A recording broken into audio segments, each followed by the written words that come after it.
right, thanks everyone. We're going to get started here. So our next session is going to be how do we use all of the data that we're getting? And I'm going to turn it over to Mark Hemmerle again, who's going to be your moderator. So good afternoon. Thanks everybody for attending. Again, appreciate you coming to the conference. I took a little bit of time this morning, but just a reminder, right?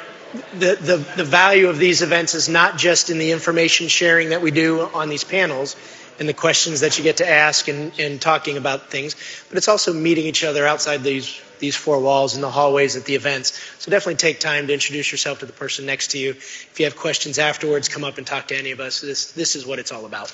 So again, my name is Mark Hemmerle. I'm Chief Legal Officer for two fintech companies out in Las Vegas. One is called Koin, kind of a PayPal meets casino wallet type of casino resort wallet product. The second is a company called Trax, where we do digital markers that connect with your casino management systems and allow for you to offer credit, and it works digitally and seamlessly in the background with your casino management systems.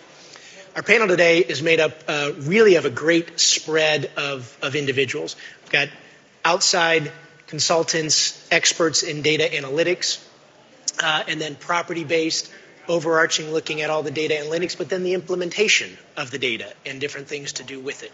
So we're going to kind of talk about some broad components and then kind of dig into some details as well. So Dr. Baran, you want to introduce yourself real quick? Sure, thank you. So my name is Anastasia Baran. I've been working on AI since before it was cool. So nQube entered the gaming space, and I'll note here that it's actually nQube, the gaming company. nQube, I believe, is an IT firm in India. So if you're looking that up, that's not quite us. But so we've been doing AI solutions in gaming since about 2016 and building AI from scratch for the last 25 years. Primarily, we focus on land-based casinos, slot floor optimization, telling casinos which machines to buy, which ones to retire, where to put them on the floor, things like leased versus owned content, what's that proper ratio, and also how many machines should you have on the floor. So pass it on. Brittany? Good morning, or afternoon, I should say now. Brittany Frenchko. I am the Vice President of Database and Analytics for Four Winds Casinos. We have 3 brick-and-mortar properties across Michigan and then 1 in Indiana, and then, of course, our iGaming platform. So a little bit of everything analytics under our umbrella, or my umbrella, and then also the database marketing piece, which is a little bit more of Renee's world. And Renee? Yep, so Renee Gaipa, Director of Database Marketing, and she just introduced Four Winds, so I'm good. Great. So, Doctor, let's start with you because you've had some experience both, in gaming and outside of gaming. What are kind of the key things that you see when you just think about the data in general that's available, both from a gaming and a non-gaming perspective? Because it seems like there's some quality and there's some less than quality data. And what does that look like? So, actually what attracted me to the gaming space largely was the large amount of high quality data. And I think that casinos kind of sell themselves short in thinking that their data is not great, but it's really unrivaled in anything I've seen out there anyway. I've worked in engineering and science, finance, banking, and I feel like the data there is a lot more siloed. It's a lot more project specific, and you get a lot more manual entry in those types of fields, whereas thanks to the slot management system or the mobile gaming platform, you're getting a lot more detailed data in the casino space. That's largely because of the regulatory environment as well, but that's great from an analytics perspective. And when you talk about the data in these other industries, is it that it's not coming through a system-generated perspective? Is it that it's manual entry stuff, or what is it that makes it less lower quality? That's part of it, and I think that it's about like the silos as well. So who has permission to access what type of data? Like there's really so much distance between where those companies are at and the opportunity for a holistic data solution. So, for example, there might be an investment team at a bank that can only see the investment data, but they don't know what that customer is doing anywhere else within their financial institution. So that really doesn't paint the whole picture of the customer for them. So they're working in these silos and maybe not doing, the type of analytics that are warranted for what's actually available. Gotcha. So now, Brittany, being on the property, do you see that breadth of data, and are you getting most of your stuff from a system-generated perspective? Yeah, so I think the biggest thing is the data sources. How many sources do you have? I mean, you have your food and beverage systems where you have some data. You have, as Anastasia said, all of your player data. So if you're carded, you really get all of that granular information, which is superb and exactly what you want. But how do you make that holistic picture of your player? You know, are they eating? Are they going to the spa? And then piling that on top of their gaming activity to really make that full view of your player. There are definitely challenges with getting that holistic picture. You know, you have so many vendors and, again, so many systems, so who has access to each? And with us specifically, having a data warehouse or a data center is really where we're finding our big wins, because we don't have every single path into our data warehouse, but that's really what you need to see that full picture of your player. I mean, there's still challenges, especially integrations with other systems, third-party vendors, and of course there's costs associated with all of that too. Sure. And you raise a good point. There are so many entry points for the data. Absolutely. And are you finding that the vendors that you work with are attuned to your need for that, or are there gaps there? I mean, just again, thinking of it from a legal perspective, I'm guessing that maybe some even the contracts don't even contemplate ultimately the stuff that you need. Yeah, and what a loaded question. Yeah, I mean, not all the vendors want to play nice, even though it's your data. I mean, it takes a lot of the tech guys and females getting you that correct access, and then making sure, one, are they fully disclosing everything they have that you could also look at, and then how do you get that, you know, and then you hit it on the nose. Then is there another contract? Is there another scope of work? And then the costs that come with that, and then what is your ROI on that new path of data? You know, what does that look like? There has to be a return on what you're putting out there to get all that data in. Gotcha. Now, Renee, you work a lot on the online side. Mm-hmm. And so when we think about casinos, you've got rated play and unrated play, but online, it's all rated. And how does that play into what you do?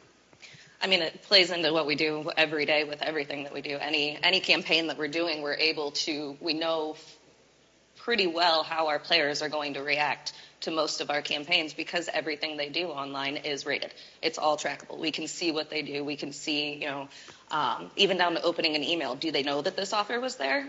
Yeah, we can see that they did know that offer was there. They didn't go for it. So is this because they just weren't able to that day? Or is it because the offer wasn't good enough for them? And so we're able to test on pretty much anything and see just what we can do and what the impact is with all of the online play. And I know for, you know, a lot of jurisdictions where we do have some online activities, and some we obviously still don't.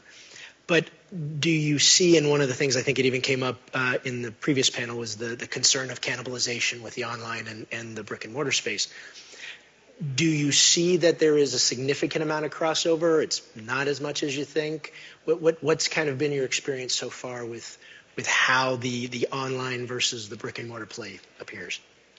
So we do see a lot of crossover. It's hard to find that crossover, but I am able to see that we have a very loyal base, actually. When we first started iGaming, we had incredible registration numbers, which just surprised most all of our outside consultants, because they were not expecting that high of an impact right away. And it's because we have such a loyal base of brick and mortar customers that they didn't switch. They just signed up right away. And we're not really seeing a lot of cannibalization at all. We're seeing the crossover, but it's not impacting their brick and mortar play. They're still coming in and playing brick and mortar, and it's just adding. The online gaming is adding to what their play is. So we've been very fortunate. I know that a lot of our consultants have talked about they didn't expect to see those numbers, and we're seeing an addition rather than a cannibalization. Gotcha. So, Stacey, when you guys are looking at data for casinos, are you finding it's more on the operational side or more on the marketing side with the data? And are you seeing gaps in the information that you could otherwise use? Right. So, strictly speaking of the slot management data that we're collecting for slot floor optimization, that data is fantastic. I mean, obviously you get different percentages of rated play depending on what property you're at.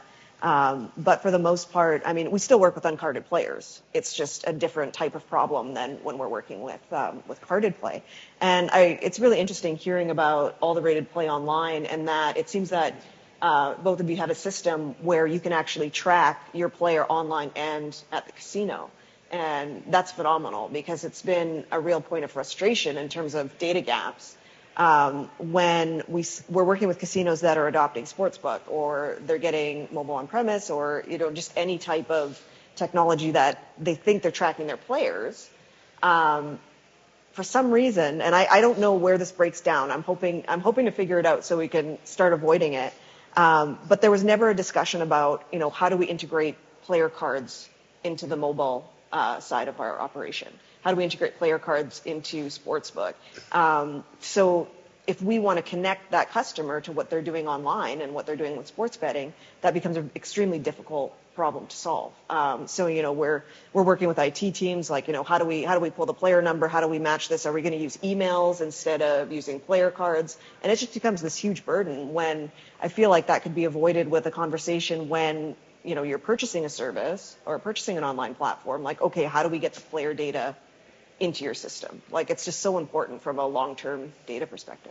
So a good pro tip for those in jurisdictions that, or if you haven't started yet, something to really think about is how do you get your vendors to communicate, or at least get the data to communicate?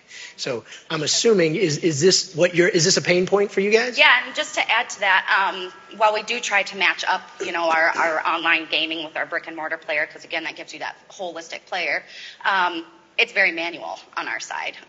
It's matching, just to what you said, matching up emails and names, but there's a huge error in there. I mean, you can, depending on how you're doing it, you can get into the weeds. Is Michael different than Mike? And, a space in the name versus not. So it is definitely a problem. And everybody knows we're in the transition of moving platforms, and that is one of our biggest things. When we launch, that's what we want, is to have a spot where our players can put their player ID in if they're a brick and mortar player, because we want to be able to make that holistic view.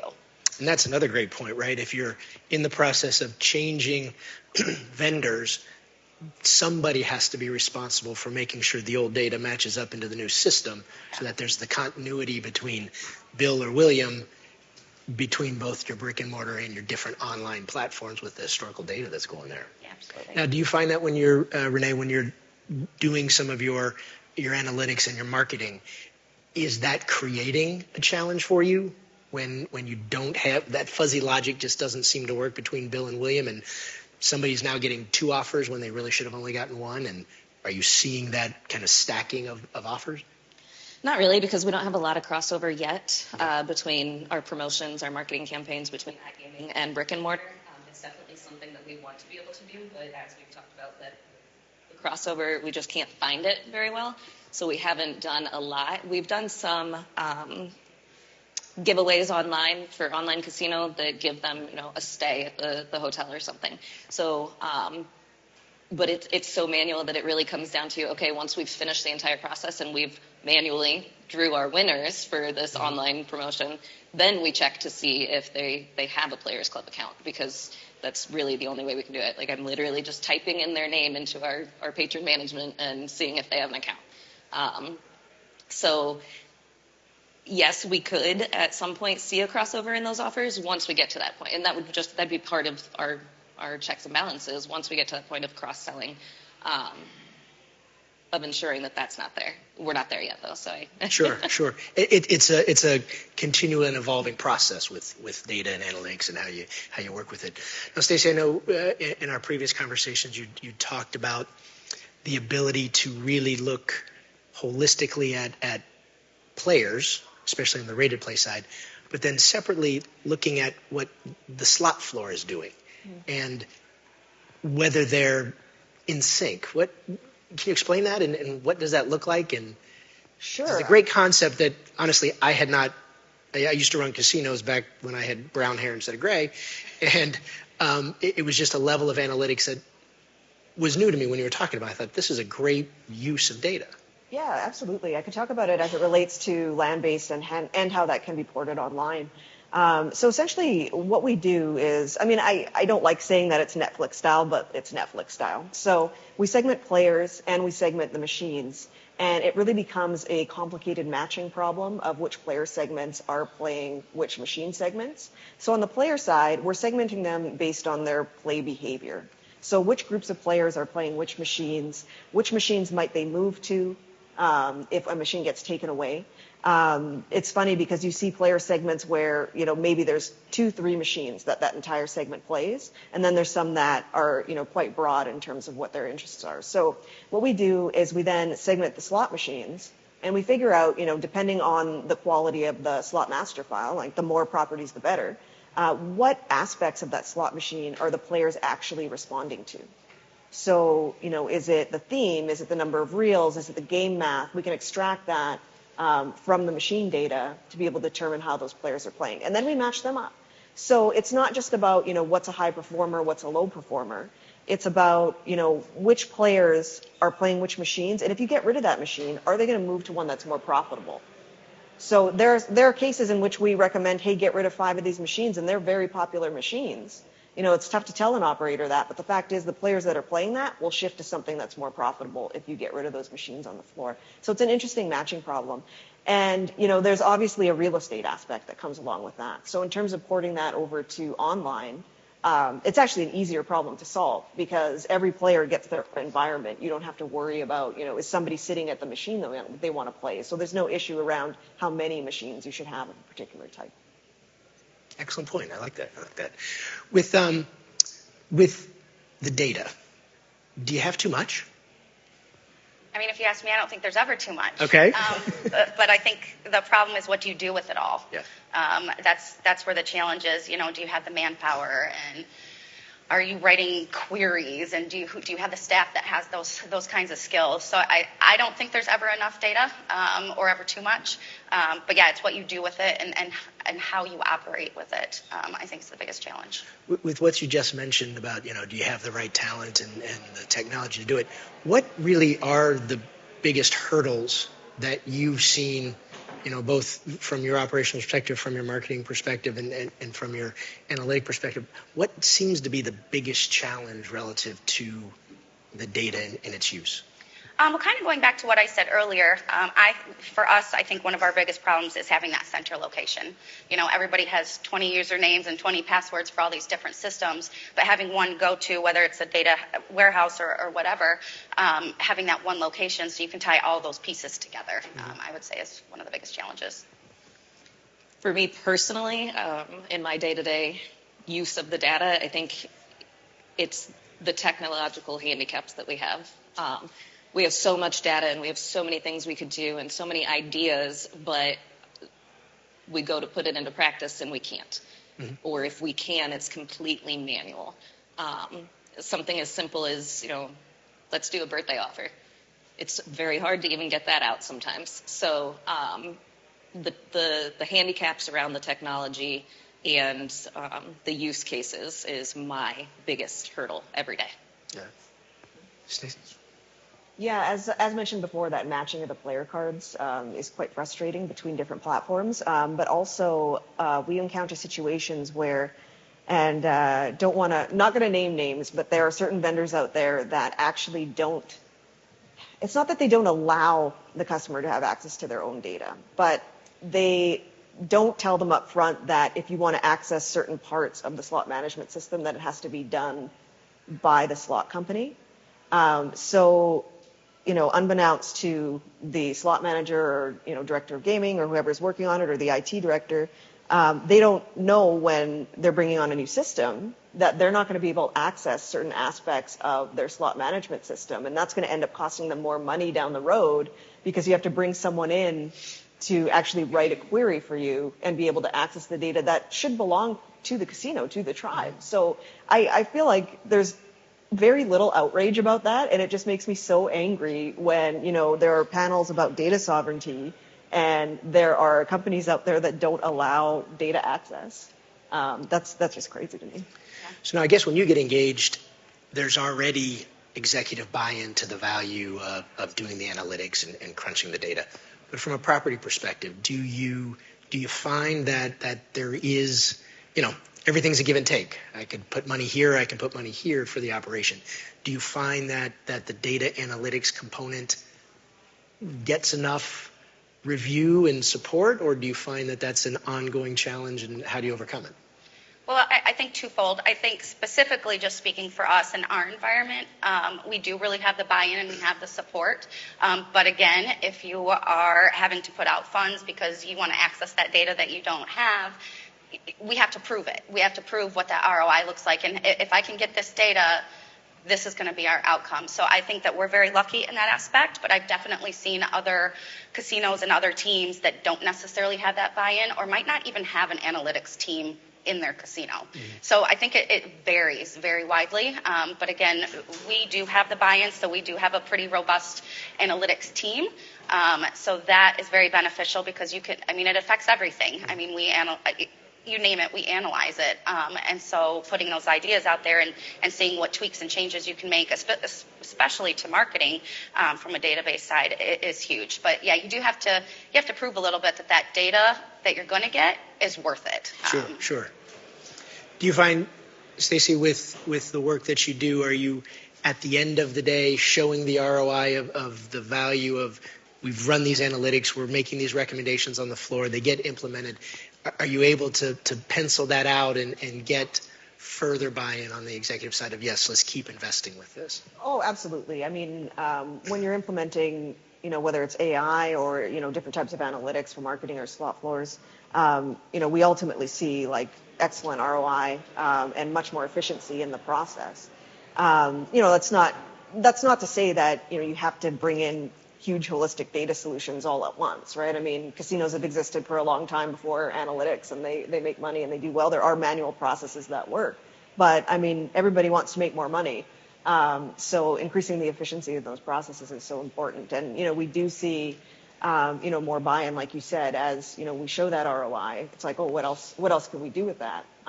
And, that's a really fun thing to experience when you're working with a casino for a while. Maybe you hit 6 months and it's like, oh, like, look what our revenue is doing, thanks to this AI solution. Mm-hmm. And, it really, I think, opens people's eyes as to what's available. Sure. You had commented about the food and beverage data, and it kind of reminded me as we see more operators starting to go and start with some of the cashless initiatives, start to bring in those resort wallets for the products that you can use outside of the casino property. You now have insight to what somebody's using or spending their money on outside of the casino for the first time. You can see that the money that's in that resort wallet has now been used at a Dunkin' Donuts or Lowe's or at the steakhouse. And you can probably, from a marketing perspective, start to think, are there different ways to think about my player? How else are they spending their money, a greater share of wallet, and maybe adjust some of those offers relative to what's happening outside the property? Yeah, absolutely. I think, again, twofold. It's all about segmentation. That's your biggest. We had talked about the biggest bang for your buck. Renee's journey might be completely different than my journey.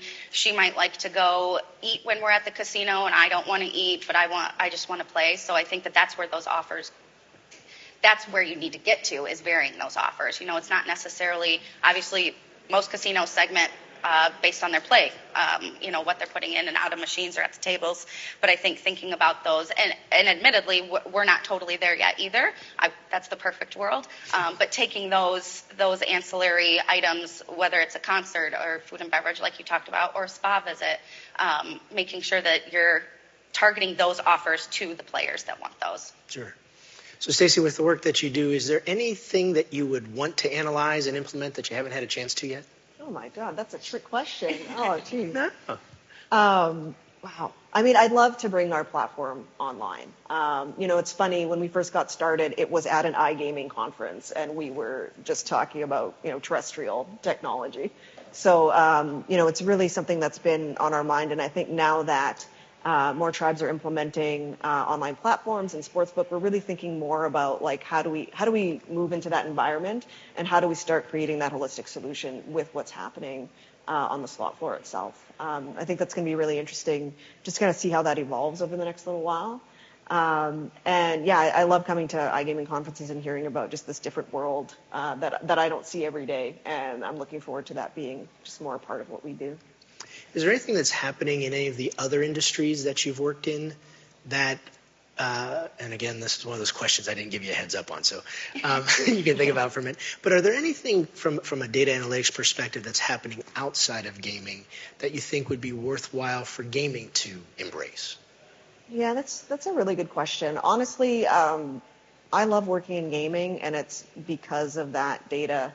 I mean, there were panels up here earlier today just speaking about like how quickly casinos adopt technology and how it can be a bit slow, and that's fair. But they're being careful for a reason.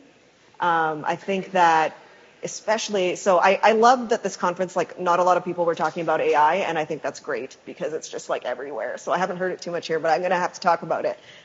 In terms of AI readiness, casinos are extremely AI ready compared to other industries. So I see a lot of other industries jumping into AI, but it's a mess. Like the data out there is a mess. And if you're not data ready, you're not AI ready at all. So it's just not worth talking about unless the data is in good shape. One of the things that you had mentioned, Brittany, and for those that were at I think it was the 1030 panel, Joe and the Mille Lacs tribe had commented that they've partnered with their local university and the analytics department there, and what a great opportunity to get some talent in, get some students involved, get some new thinking relative to the data, to the operation, in probably ways that the property hadn't thought about, and just to maybe from that cost structure and perspective, there's a better way to involve the community, get some value, help support the local universities, whatever, and not have the casino spend a lot of money to get a new bang for the buck.